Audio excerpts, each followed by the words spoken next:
Question number 46. A pendulum bob of mass 80 milligram and carrying a charge 2 into 10 raised to the power minus 8 coulomb is at rest in a uniform horizontal electric field of 20 kilovolt per meter. Find out the tension in the thread. बढ़िया simple question. देखो, अगर मान लीजिए electric field नहीं होती तो हमारे जो बोब हैं वो यहाँ होते हैं और इस पर केवल और केवल mg फोर्स कार्य करता, क्योंकि अब यहाँ पर हॉरिजॉन्टल डायरेक्शन में इलेक्ट्रिक फील्ड है तो अब इस पर QE फोर्स भी इस डायरेक्शन में काम करेगा.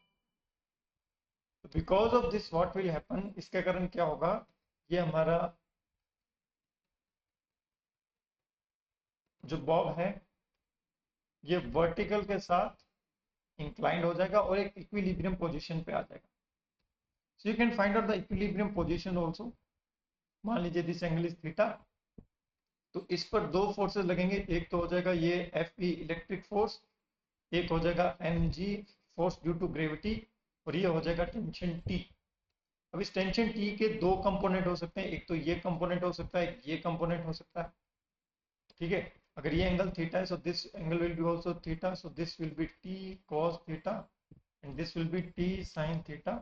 और अगर ये हमारा बॉब जो है इक्विलिब्रियम में है तो इस पर लगने वाले फोर्सेस का अलजेब्रिक सम 0 होगा, मतलब T sin theta will be equal to Fe. So this is my equation 1, and T cos theta will be equal to mg. This is my equation 2. अगर मैं दोनों को डिवाइड कर देता हूं तो tan theta will be equal to Fe divide by mg. यहां से आप इंक्लिनेशन निकाल सकते हो with the vertical.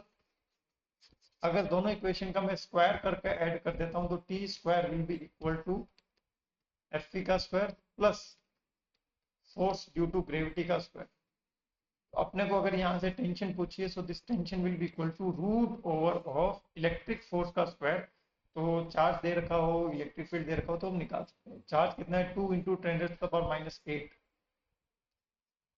2 into 10 raise to the power minus 8 coulomb. Electric field आपको गिवन होगी 20 किलोवाट. 20 इंटू 1 2 3 का whole square plus mg. m है अपना 80 मिलीग्राम, तो किलोग्राम में बदल दो. 80 इंटू 10 की पावर माइनस 6 इंटू जी है अपना 9.8. इसका होल स्क्वायर करना, solve it, you will get the value of the tension in Newton 8.8 into 10 raised to the power minus 4. This will be the right answer.